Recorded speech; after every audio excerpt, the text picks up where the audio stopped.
So what's up mga kabosing, nandito tayo sa Mapa Nueva Lake. Bali part pa rin ito ng San Marcelino, Zambales. Ayun, bali meron tayong cater kasi dito. Dahil nga nandito na rin tayo, syempre magbablog na rin tayo para naman kahit pa paano makikita nyo yung magandang view dito. O baka sabihin nyo, oras ng trabaho, gumagala kami. Pero ang totoo na, naghanap talaga kami ng signal. Need kasi namin kontakin yung boss namin. Pero sa oras na yun, pabalik na talaga kami sa taas. Galing kami taas, tapos bumaba kami. At ayun nga, grabe, ang hirap talaga ng signal dito. As in, wala talagang signal. Sobrang layo talaga yung nilakad namin para makahanap lang kami ng signal. Kahit isang guhit lang ng signal, wala talaga kami nakuha. Buti na lang, nagtanong kami. Ayun, may nakausap kami isang matandang babae na sabi niya, dito na lang kayo makikonnect. Meron silang wifi. At ayun nga, sinabi ko na pwede pong makikonnect at magbayad na lang po kami.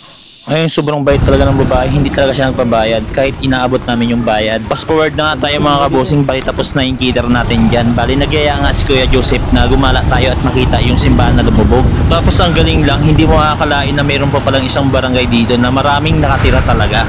Yung tipong hindi mo iisipin na sa gitna ka ng bundok, ganun.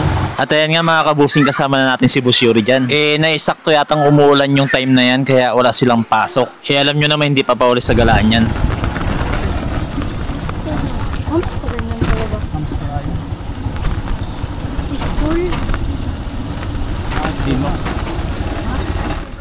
Tapos meron na din silang sariling paaralan dito mga kabosing, grabe nes. Dinaig niya yung bukid namin dun sa Balinmanok. Siyempre diba pag iisipin mo dapat maputik dito, sa kanya na tingnan nyo may semento na. Hindi mo talaga pag-iisipan ng sa bundok ka talaga. Yung gitna talaga ng bundok. Tapos liko ka lang ng konti, makikita mo na yung magandang plaza nila. O saan ka pa, covered court yan. At ayan nga pala, nandito pala tayo sa Barangay Buhawen. Ang angas no, hindi mo iisipin na sa bundok ka talaga, grabe ang ganda. Bali tatlong sasakyan ngayon dala natin yan, dalawang kulong-kulong at isang L300. Ito nga yung first time na makikita namin yung simbahan ng malapitan.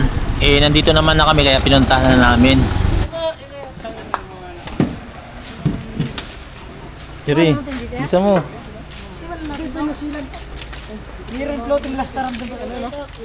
Taro mo.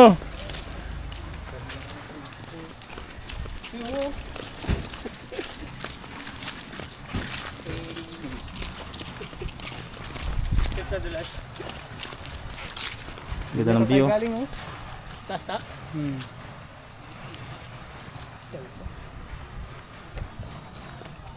Ayun, makikita na yun sa malapitan. Sa video, no? Hindi pinakita sa video na pang layo. At ayan nga mga kabusing, yung mga kasama natin nagpipicture-picture na dyan. Para lang talaga kami namangha at naumak dyan sa lugar na yan. Kasi kapag nandiyan ka na talagang mapapawaw ka kasi sobrang ganda. Yung tipong hindi ka maniniwala na mayroong lumubog na simbahan dyan tapos may ganyang kagandang view talaga. O diba saan ka pa?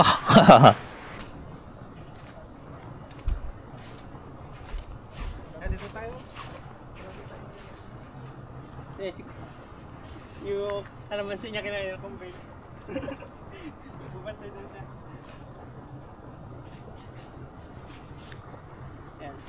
At ito nga yung simbahan na sinasabi kong lumubog. Tapos kung iisipin mo, yan yung pinakatok-tok, sobrang lalim pala nan. Okay, kasarapan pala maligo dyan. Tapos iisipin mo, meron din palang dalawang barangay na lumubog dyan, no? Isa nga dyan yung Barangay Buhawen. Tapos yung isang barangay, nakalimutan ko na kung anong barangay kasi yun. Pero kung gusto nyo malaman yung kwento about dyan, panoodin nyo lang sa YouTube, meron lalabas yan. Alam nyo naman, hindi ako ganun kagaling magkwento. Oo nga pala mga kabusing, bali ako muna pala yung nag-voice over kasi busy nga talaga si Boss Yuri. Dahil nga natatambakan na kami ng video kaya ayun, napag-usapan namin na pati ako mag-voice over na rin dito sa page niya. Paano yan mga kabusing, hanggang dito na lang. Salamat! Bye!